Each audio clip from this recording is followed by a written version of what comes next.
All right, guys, so today I'm here with John at Mills Homestead and Grist Mill. Did I say that right? Yeah, you did. In Carroll County, and John has been gracious enough with me to show us around, give us a tour of the place, and show us how a old mill like this works. Yeah, and it's obviously worked by the water wheel, and we're giving tours in the spring, in weekends in May, and then June, July, and August, 6 days a week. We're closed on Mondays, and then in the fall we're open on weekends in September. Okay. Do you fire the mill up like every for the tour? tour? Every tour. So you get to see it and hear it. Yep. Which is pretty incredible. How old of a building is this in a mill? What's a little bit of the history of this place? The mill, the brick mill, and the house, the original part of the house, were both built in 1797. Okay. And the mill here operated with a number of different alterations to the mill machinery inside to 1942. Okay. So, then it was restored in 1982. Okay. So did it mainly mill wheat or corn, or what was the? It was primarily a wheat mill, and it was basically a big factory. Mills of this size are high volume businesses. For wholesale production. Right. They would produce. Trade, and they would where would they export it to? Europe. Europe? Yeah, through the Port of Baltimore. Everything went out through Baltimore. Yeah. That's amazing. So sail ships. Right. Carrying wheat over. That is amazing. So I guess we think of flour today as being this cheap, inexpensive commodity, but back in these times it was probably... Well, we were doing it cheaper than Europe could do it because we had some of the more evolved machinery. So we were the cheap suppliers at the time. That's interesting because the technology, probably a lot of it, I would think, originated in Europe. I mean, it was brought over here, but yeah, you're but saying the innovations were here. Okay. Made mass production possible. Wow, so there were steps, I didn't know that, pretty good steps in technology were made on U.S. soil. Right. That's interesting. Okay. Well, how about we go inside and let's do it. And well, see let's some start of the up stuff at in the there. head race and open the gates up there first. Perfect, perfect. And that's going to just be what powers all this. Right. Okay. All right, John, so what is this? This is the head race, and it's about a quarter mile long. Up at the end of it, we have a dam on Big Pipe Creek. Okay. And this morning I opened a gate up there, allowing the water to come down the head race. Behind the dam, is there a mill pond? Is that a small one, not a very large one, yeah. But when you open the dam, that's what fills up this whole area with water. Well, when I open the gate, the water diverts from the dam down here, and then the water continues. Big Pipe Creek's right in that tree line over there. Oh, I see. So we just divert some of the water off the creek. Okay.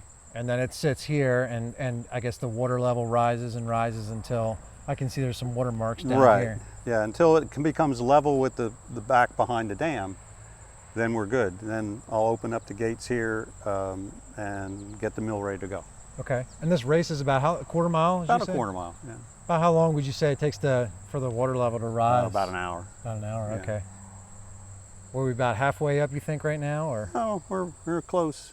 It's another 10 minutes or so, it'll be up. Okay, awesome. And then what's the next step? So once this is all filled and ready to go. Well, even right now, I can open this and fill the flume with water, and it's basically like a battery in front of the water wheel. And so it'll fill up, and then the other gate that you see, the upright there, right in front of the water wheel, is where we open that gate and the water hits the wheel and turns the mill. And that lever goes inside and you can operate that from what would be, I guess, this is the first floor here. Right, it's actually, it goes down into the basement and everything gets operated from there. Okay. So this is a gate here that's going to fill up the battery, the flume. The flume. Right. Okay. Yeah, so I'll just pull up. Oh, there it goes. Check this out. You just lever it up one thing at a time. You set your peg and then.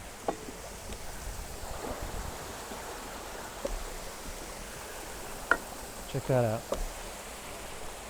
With all the rain we've had lately, it's pretty silted up, so you can see a lot of mud in there. Yeah. Okay. Yeah, the creek. We have a creek along our house, and it's been pretty muddy the past few days. All right, John, so I wanted to ask you a few more questions or get a little bit more information about this outside wheel here. It's enormous. I mean, it's beautiful. It's a work of art, really. Yeah, the water wheel is all white oak, just like the stuff inside. Okay. It's 16 foot tall and 6 foot wide. Okay. And it's called a breast shot wheel. The water hits it about halfway, just at the shaft, the center of the wheel, and it will spin it backwards. And there's like a little bit of a ramp sort of there. Yeah, it's called an apron. That's called okay. And that helps keep the water in the buckets as it's going around. It just guides it. Right. Guides it down. So I guess you wouldn't want to have anything get caught in there. No, no. That could cause a lot of problems. Well, you could. It would mar the buckets. You'd probably break buckets out. So. Okay. Okay. So this is different from like an overshot. Isn't there an overshot wheel? Isn't that something? Right. The flume would be much higher. The flume would come out pretty much at the top of the wheel, and the water would hit it and turn it this way. Okay. And the water would stay on the wheel much longer. So it would be a more powerful water wheel. And then the least powerful one would be an undershot, where the water hits it at the very bottom. And you wouldn't have this this elevation here at all. It would just be the, right. All right. And so which type of wheel you decide to use, I guess, has to do with the elevation of the water here and the water in the tail race. That fall, as it's called, or head, you need to have more than 16 feet to get an overshot wheel with this size of wheel. Right, so you can lower it down far enough. Right. Okay. Well, that's an incredible piece of equipment right there. That's a solid piece of wood. Right. And water wheels like this will last about 20 years or so. Okay. So once you've got one up and running, you're pretty much looking for the next shaft. So. Yeah, to fine tune it all, you get to that point, and then because it's just exposed to that much water. Is that what breaks it down so quickly? And it takes a while to find a white oak tree that big, so you're looking early on for it. You have to have it sit for about 2 years before you use it. So. That makes it just to let it dry up and well, you're never going to joints and timber that size is never going to dry out completely. But you want it to not be dripping wet when you're working on the majority of it. Okay. And then some mills have the wheels inside, which is actually really nice because they don't freeze up. They're a little bit more protected from the elements. And you'd maybe get a little bit more life out of them that way. Yeah. Okay. So the race then would come in through the building. Correct. Or underneath the building. Yeah. But having one on the outside makes the mill look nicer, I think. Oh yeah, it definitely does. Oh, this is just, you could paint this every day of the year. Right. And just every day would be beautiful. I can imagine it looks like with snow all around. I'm not working then. There's too much snow. Yeah. All right. Well, thank you. Beautiful. You're very welcome. Absolutely beautiful. What we have in the mill are 3 runs or 3 pairs of what are called French burr stones. And it's a freshwater quartz that's quarried out of the Marne River Valley about 60 miles outside of Paris.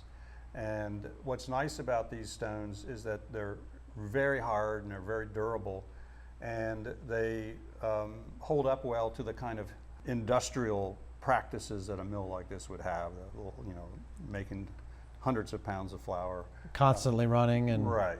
And if you were running a small local mill, basically providing for the local area, you might get away with domestic granite stones. Okay. But if you're running a big place like this, you're going to want the French burrs. And what's really kind of interesting and unique about the French burrs is that they're made in pieces. And yeah, I was wondering smaller that. Pieces okay. that are cut and fitted together and then basically assembled here in this country. So they'd be used most likely as ballast in the ships coming over. And what's going to do the grinding is the pattern of furrows and lands, as the flat areas are called, that have those little cracking lines cut into them. And that sort of guides the flour out as it makes its way out to the edges. Exactly. So the grains come down through the center, right? Right, through the eye of the millstone.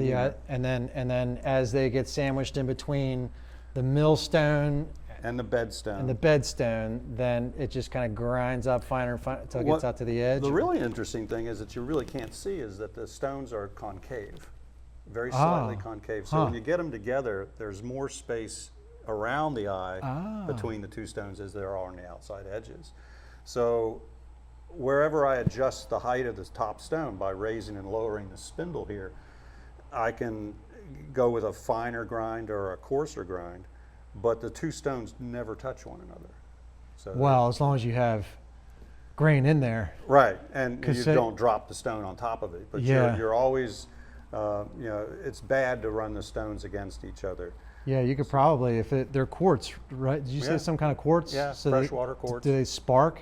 Could they spark if they were making contact with one another? Yep. When you sharpen them, you see sparks every now and then too. Okay. So, but yeah, I mean, if you didn't have it, like, I guess it sort of lubricates itself with the grain as it's going out. Because if you didn't have that, you could probably burn this place down. yeah, it would be hot stones would be a big problem. Yeah. So what's happening is the little top of the spindle rests in that little depression in the balance rind.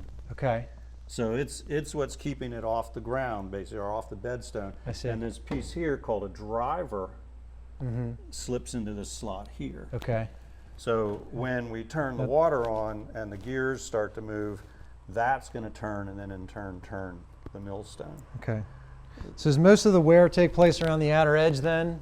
No. Because since they're like ellipses. Well, yeah, I guess you're right. You're going to have to sharpen the outer edges, but then you're always having to maintain the inner stuff, because as you work the outer edge down, you have to maintain that slight concavity. So you're always working the entire surface. You got to dig it out again, sort of keep it like a.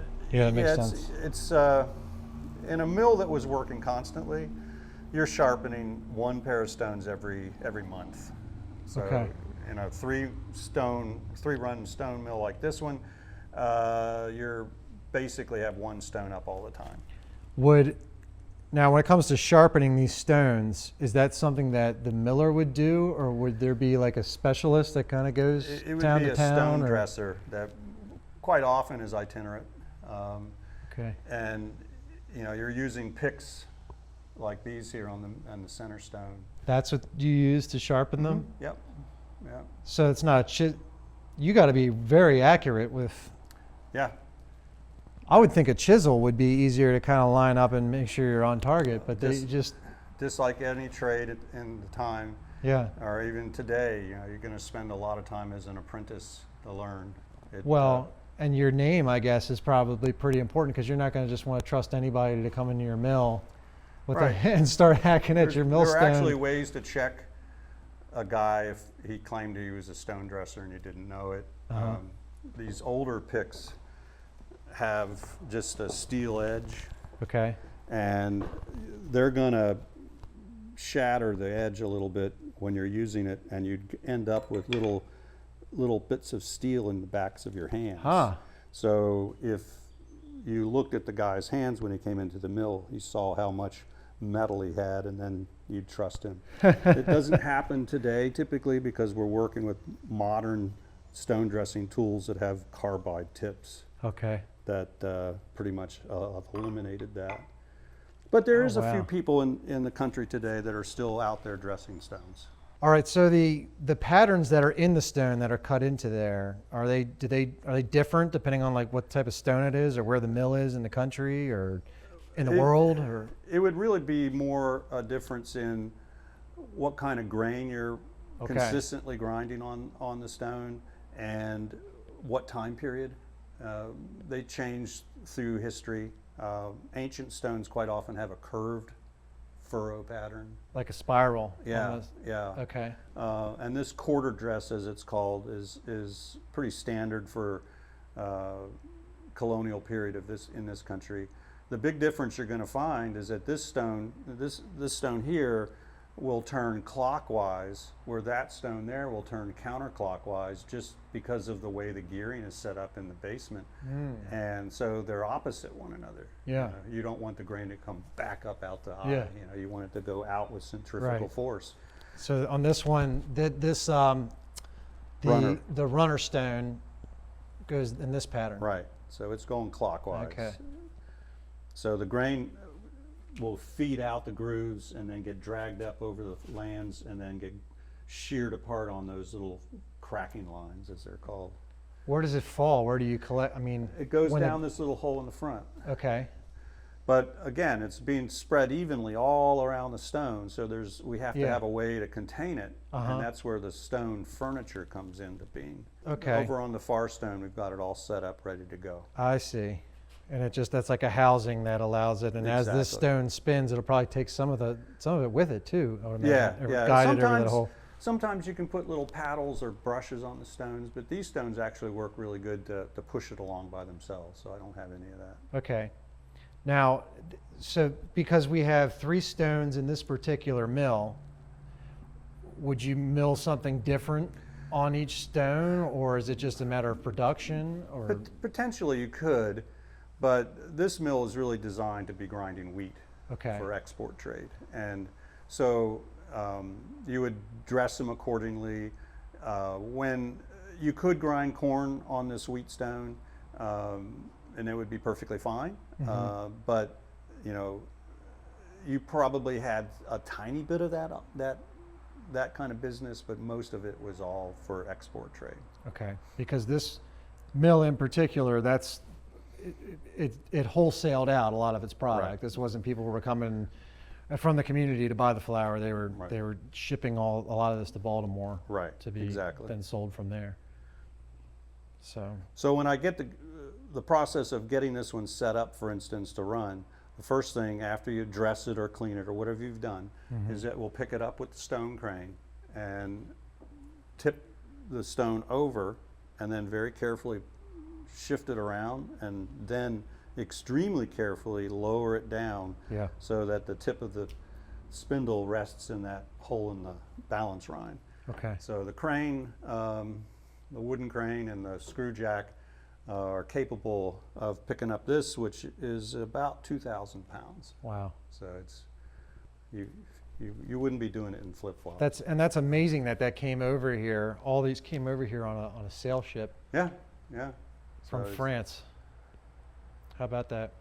So I mean, you said local granites could also be used in smaller mills, and then Yeah, I mean it's a perfectly decent for corn grinding, but if you're doing large scale wheat flour manufacturing, these stones hold up better. Okay. Even that, if you're grinding all the time, it's about every month you're sharpening. And on this middle stone, if you put your hand on the far side there, you can feel the effect of the grain here. It's polished. Ah, yeah, it's almost like a countertop.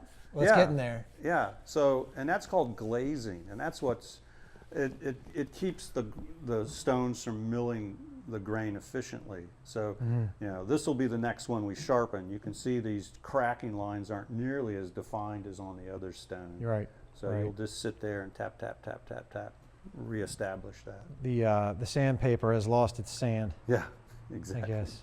Okay, that's amazing that this is done with a hammer or like what did you call this? It's a mill bill. A mill bill. Wow. Yeah, It, you wouldn't want to let your want to let your 10-year-old kid loose on. No, no, and it's one of those jobs that you kind of get in the groove, and then you just tap, tap, tap, tap, and the next thing you know, it's 3 hours down the road, and you got several of the quarters done. But Okay. it Yeah, I guess there's a rhythm to it, for sure. it makes you wonder how they dealt with it in the 18th century, for instance, because it's really great to have a radio playing when this is going on. Yeah, I guess so. If you're So, listening to to keep that, your mind going on something, Right. instead of tap, tap, tap, tap. right? That's something. Okay. So the furniture, we mentioned the stone hoop there, or the stone casing, as the round piece of furniture is called. Okay. On top of that, we have what's called the horse, this piece, and then the hopper, which holds, in this case, the corn that we're going to grind. But down underneath here is the shoe, and the shoe is kind of like a pan that we can raise and lower with the leather strap that's right beside you, Okay. and allow either more or less grain into the eye of the stone. So does it control the speed at which it falls? Right. Sort of? If I loosen up on the leather strap, it will lower the front of it, and then more corn will go up in. It's like tipping the jug further down. Right, When I exactly. let that So arm fall a little more, so that. If you are running the mill really fast, or you've got the stones far apart, you need more corn in there, Yeah. or any grain for that matter. To get it off the shoe, this piece here will spin around with the stone, and those little iron brackets will bounce against the shoe To shake it. and knock the grain Each time off. it bumps that, I see. Yeah. So when this thing is going, it seems to me like, I mean, what happens if you run out of corn? Is there a clutch mechanism or anything that you can No, hit this that's, stuff? that's why you got to be very aware of what's going on. Because if you run out of grain, this thing's spinning. It's a lot to stop. It gets hot, and Yeah. so you don't want that. Is that why there's so many windows in here? Does that help with keeping things cooler? No, a I think little that's bit, just or for light. just for light Yeah. mostly. Yeah, you probably want to keep a really well lit area in here with all the moving parts and things going on, just for safety. Right, Too. exactly.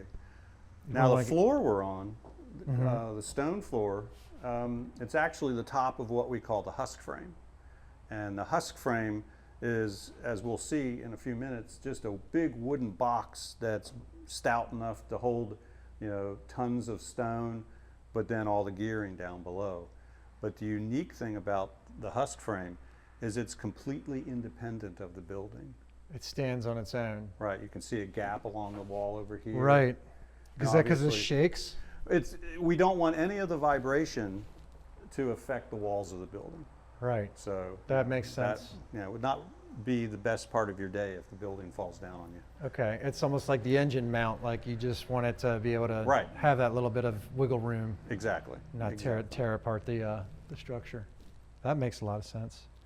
So when did all this kind of technology start to evolve? Like, is this 1500s kind of stuff or 1700s? Well, I mean, if we're looking at just the milling machinery that we've got here, it really is.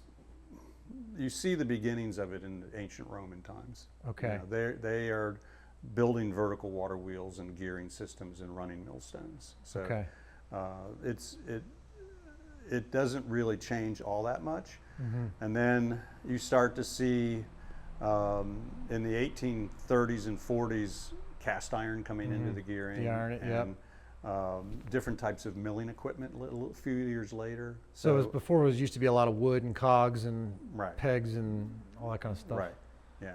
And there's probably not too many surviving examples of that, or mills in Well- general, usually because they got to be down by the water naturally. It's probably a lot of humidity that Well, maybe there's termites or the mill, the surviving mills with original gearing are out there, but they were like barn finds. They were locked up, walked away from, and never altered. And this mill, it was continuously upgraded throughout the working life of the mill. So you had, first a turbine water wheel installed about 40 years after it was originally built. So there was an upgrade. And then you had modern milling equipment and the metal gearing and so on. And then when the mill shut down operation during the beginning of World War II, they basically came in here and stripped all the iron out for the war effort. So when we went to restore it, we really had a blank slate. So it was kind of nice. Okay. Did they at least photograph it? Did you find any? Were you able to find any like pre-war? We have Documentation we of- have a lot of photographs, but primarily they're of the outside of the mill. Yeah. Yeah. That's okay. So a lot of it's just kind of doing a lot of detective work, I would imagine, of where things used to sit. Yeah, and- there are treatises that were written in the 18th century, and there's some telltale signs in the mill here that told us, or told the millwright, that is, where everything would have been, and what to build here. So. You can see where the friction was taking place, Well, where people walked. for and- instance, where you can see the decorative end of this timber here. So that support timber ended there when the mill was an active mill in the Yeah. 18th and 19th centuries. Yeah, that was the end of the floor. So that floor ended there, and then And then the this is husk what- frame had to be here. Okay. Huh. And the posts, they are beautiful. You say decorative. I can see that the posts holding a lot of this up. It's just It's the craftsmanship that they took. well, I mean, a chamfered side on a timber is nice. If you brush up against it, you're not going to hit a sharp edge. Yeah, So or there's catch some- things on and maybe tear off a piece. Yeah, so So- they look nice. The key is they don't take a lot of time to do that kind of work. So Yeah. might as well do it, make the place look a little nice. The guy building the mill thinks he got a bargain, It's it's a sturdy building, that's for sure. Were a lot of mills made out of brick or stone, or is it just like anything else? I mean, just kind of a mishmash of what they had at the time. I think where you're going to see built mills are where stone's readily available. Okay. The bricks here, well, 3/4 of the building is original brick. The bricks were made on site and probably taken out of the ground when they were digging the tail race and the head race. Where they found different clay deposits and things along the way. They just made the bricks right here. That makes a lot of They- sense. And they had 100,000 brick made for this mill. Wow, that's Which- amazing. When you think of when you burn brick in a traditional clamp, as it's called, you're burning about a cord of wood for every 1,000 brick. Oh man, So that is a process. so think about the size of the forest that Wow. you need to get that much firewood. So and then the number of people you need to cut down those trees. So right, we're not running top of the line chainsaws. right. Yeah. So it's a big to do to build a building like this. You're dealing with a brickmaker in this case. You're dealing with a carpenter to do the timber work, and then a millwright. So you have three separate contractors that you're dealing with. Probably very particular people too. They're used to Right. being in charge of their craft, and they've all got to work together. And Yeah, but they probably went from mill to mill and worked as a team too. Oh, so, yeah. all right, that makes sense. Now, I guess, too, the size of the mill would, I guess people that would construct a mill would usually be pretty wealthy to begin with. You'd You'd have have to have a good bit. Yeah, you'd have to have some financial resources to be able to build put something something like this. Yeah. But if you have that, and you're building this kind of factory mill, you're going to get reimbursed pretty quickly. Yeah. You're going to earn that money back. It makes And the open space here is because you could be moving upwards to 50 barrels in and out every day. wow. So you have room for all that. Wow. So it's just seems like an operation that you just want to keep well oiled, just constantly moving. Any little, just like today, any little hang up, once Yes. it's going, you don't want that You gotta keep grindstone up to on stop. You got to keep up on the maintenance. And actually, I was greasing stuff this morning before you came. So. Okay, so greasing stuff, would you grease wooden things or iron stuff that's been put back? Or Both. A little bit of, the gudgeons. Well, we can look at it downstairs. You want to go downstairs? sure. Okay. Yeah, let's take a look. Yeah. Well, it's nice and cool in here. Yeah, it's always nice in the basement. Oh, nothing that's- like a brick or a stone building too. Keep things a little more constant. All right, so you can really see the husk frame now. You asked earlier about the kind of, does the wood have ravages from termites and so forth? And this is all white oak, so it's naturally resistant to water Okay. issues and bugs typically. And it's strong too. It's very strong. Yeah. And this was all built in 1982 by a millwright from England. So Wow. it was brought in piece by piece and assembled, and then the gearing was brought in and built inside here. That's amazing. So this whole shaft, what did you call it? What would you call The that? counter shafts are white oak as well. Okay. All the structural parts of the gearing is white oak, and then the cogs, the teeth are rock maple, Oh, wow. and the Yeah. rounds of the gears with the rounded gears, the wallower gear. This side? No, that's a cog with the rounds and Oh. the wallower and the lantern pinion, those are rock maple as well. Wow.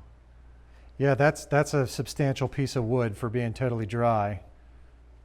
Yeah. I mean, that's a cured. Well, you got to work with dry wood in this stuff, or else. And to work with this, something this hard, just to make your shapes and cut it on machinery that they were dealing with. I got to have sharp I mean, tools. older stuff, sharp tools and powerful tools to cut through this. No, it's all hand saw work there at the time. That's amazing.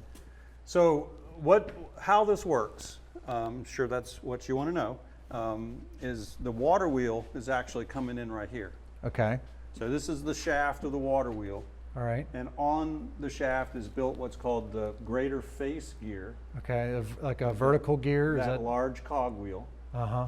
And when the handle is pushed forward, like this one is, that engages the wallower rounds between the cogs of the greater face gear. So this one controls that stone. Correct. And then this one controls this stone. And the far one. And they're both linked together. Okay. Right. So neither one of these stones they would both have to be turned on at the same time or turned off at the same time. Right. But if you were sharpening the center stone and didn't want the spindle turning, you can pull a couple of the rounds out of the lantern pinion. And just allow that to space it so that the lesser face gear turns in that gap. And just go right past it. Yeah. So there's ways to kind of manipulate your situation to work to the way you want it to work. Oh, I see. Those teeth, they kind of slip in from the top. Right. So you would be able to pop them out. Right. If you wanted to. Yeah, there should be 2 or 3 that are they have a shoulder, a tenon that's smaller than the size of the round, but there's a couple of them that are the full size, and you just pop those straight out. Okay. That's awesome. It's all made of wood. Yeah, there's some iron, around the outside here. It's straps. To kind of work like an iron tire on a wagon wheel to hold everything together. To keep it from splitting apart. Right. Just got a little bit of tension on there. But these gears are simply wedged onto the counter shafts, and the lantern pinions is simply wedged onto the spindle that holds the top stone. Yeah, which is kind of nice in that you can adjust that. If I see some pattern of wear, I can slide the gear up a little bit and wedge it back in and wear off another part of the rounds, so that it all wears evenly. That's awesome. So that's how the gearing works. Now, to adjust the distance between the 2 stones, I've got to lift 2,000 pounds. Yeah. So we're going to use it's a compound lever, basically. The lighter staff here. This raises and lowers 2,000 pound stone. Right. This mechanism. Yeah, the lighter staff is connected to this iron bar I called see. the bray iron. This piece is actually called the bray because it's attached to the bray iron, and then it supports the bridge tree, which holds the spindle. So by pulling the lever down, I lift everything, and by allowing it to go up, I lower the stone. I see. This whole thing just rides. This whole piece rides up and down. Up. Yeah. That's amazing what you can do with leverage, isn't it? Yep. Yep. That's incredible. And right here is where you, right. How do you set it in place? Well, the counterweights. See, these aren't going to work because the stones aren't on them. You need to have that weight of the stone up there to make it work. Okay. So, I see. As I mentioned earlier, I believe that our flume is in pretty bad shape at the moment, and it's leaking like crazy. You can hear the water outside, actually.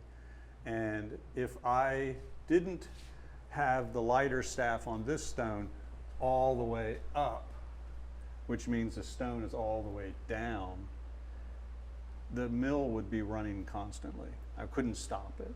Okay. So I'm using the stone kind of as a parking brake at the moment. Okay, it's all linked together, so. Right. So all I got to do is pull this down, and everything would start to move slowly, and then I'd come over here and add water by opening up the gate here. Okay. And that increases the speed, the volume of the water that goes past the wheel? Right. The Okay. more I open the gate, the more water will come on. And turn the mechanism that much faster. Right. You don't want the stone going more than 90 RPM. 90 RPM, it goes that fast? Oh yeah. Oh, yeah. Wow. Yeah. So it's a lot of fun. I guess this is where the flour, or where the, it's not flour at this point, is it? Does it have to be shifted? Well, this is cornmeal. Cornmeal. And I'm actually grinding chicken feed for a local farmer. Ah. Because of all the leaking in the flume, I can't keep a consistent speed for any length of time. And that means I can't really produce a quality flour at the moment. I can't wait till next spring because I'll have the new flume in January, and I can start grinding cornmeal and flour again. But for right now, you're just doing some coarser stuff just Yeah. to keep things Just spinning and operational. for and- people to see what's going on. Yeah, that's awesome. Okay. Well, you Well, want to see it work? yeah. You wanna Let's. help me? You wanna help me I'd with love it? to help you. Let's see some stuff start to move here. Okay. Why don't you just grab a hold of the counterweight? This one? Yeah, grab that leather right there. Pull it down so it's about 4 inches below the floor. Straight down. That's it. Am I doing this? That's I good. don't want to break anything. Okay, just leave it there. Right there? It should stay. Should stay. Oh, yeah, because it's Okay, wrapped and then around. come over here All right. and then give it a good jerk. But you want that pin just below the floor level. Okay. The lip on the floor there. There you go. Too much. Lift it up a bit. Up, up, up. There you go. Perfect. There she goes.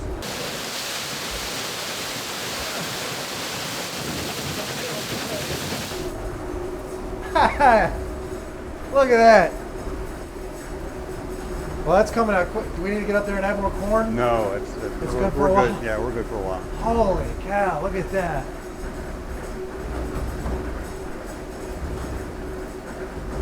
That's amazing. So it's The not as sound- noisy as you thought it would be. No, but the sound is beautiful. Yeah. It's like, And you can see there's not much vibration. So, oh, wow.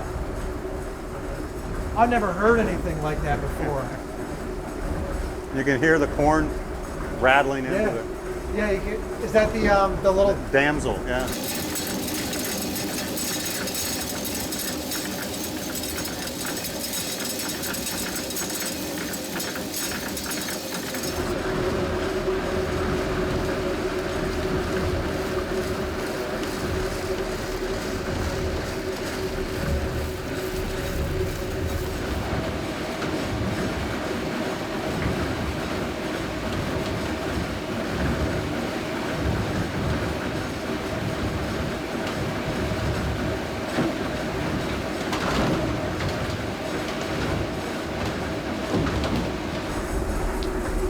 I've never heard anything like that. That is amazing.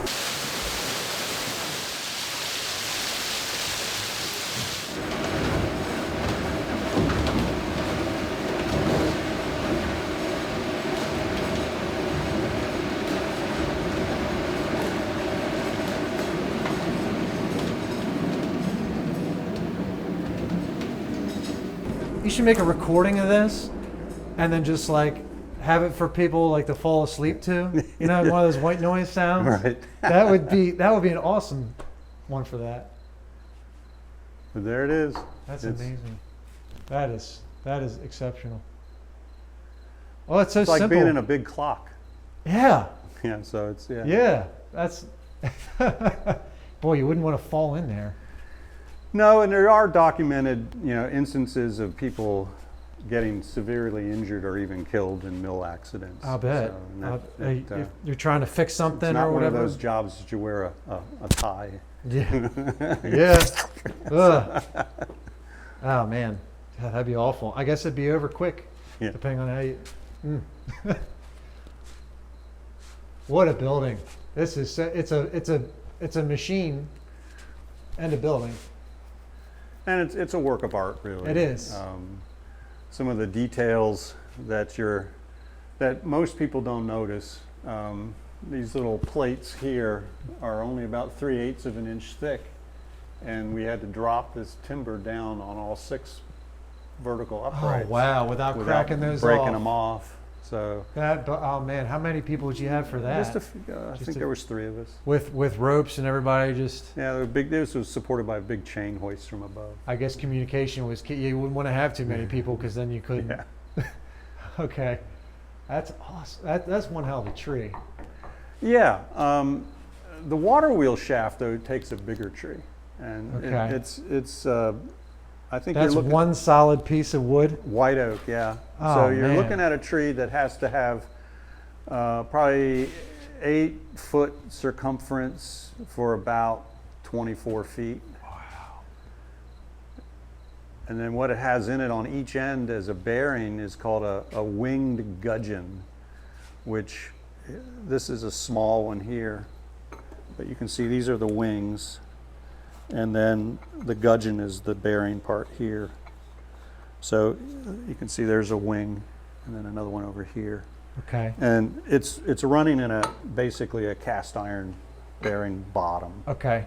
So we can use modern lubricants here, but on the wood, we're working with either beef tallow or sheep tallow.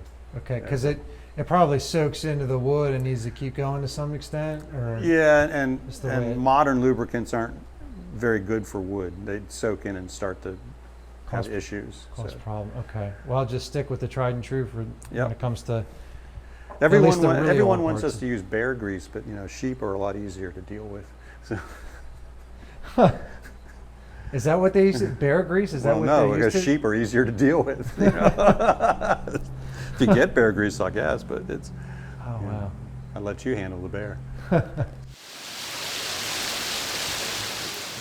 So John, can you tell me about this house back here? It's a pretty big house. Yeah, and the original part that was built at the same time that the mill was built is kind of, you can see a vertical line in the siding. Sure. Here and on the grayer Yeah, part. and there's another piece over there where the siding changes. That's the original part. The And part in between, the part with the balcony and all that's Right. the original part. So they built off of it from both ends. If we looked at it from above, it's kind of in the shape of a Z. This Oh, goes okay. back and then that comes forward. I see. And it was the original part where that balcony was an open area. It was kind of a dog trot, log cabin style. But it was built in 1797 at the same time that the mill was built. So. Okay. And then just over the years, is family members, or as the family got Yeah, bigger, did they add on built to it on. or- They added on throughout the 19th century. Okay. Well, it's neat. That's a neat old house. That's Yep. just been. I mean, Yep. that's a piece of art in itself. Lived in by for one sure. family, and now it's open for tours, just like the mill is. And that's got all a cedar roof on it as well. I see. Right. Copper flashing. Yeah. That's all what it would have had, I guess. Yep. That's very neat. And just so close. You walk out the door and you go right You're into at the mill here. Right. What are the? I wanted to ask you. What are these series of doors up here? That's to get machinery in and out. Okay. So you don't have to. You can hoist it up with the pulley. I guess since they made it out of brick, there's no option of let's just knock a piece of the wall out to bring this in. Right. So you had to think about that. That's interesting. Well, all mills have this. Now that you've seen a mill like this, you'll see them all over the place with the characteristic doors up the front. Now I know what Yeah, to look yeah. for. Okay. Such a beautiful place. All right, John. Well, I know that you've got another tour coming in pretty Right. soon. Well, so got to be at work. yeah, that's right. That's right. Well, thank you very much for You're showing very us welcome. around. Thanks This for has coming. been a fantastic day. Awesome. Glad you enjoyed it.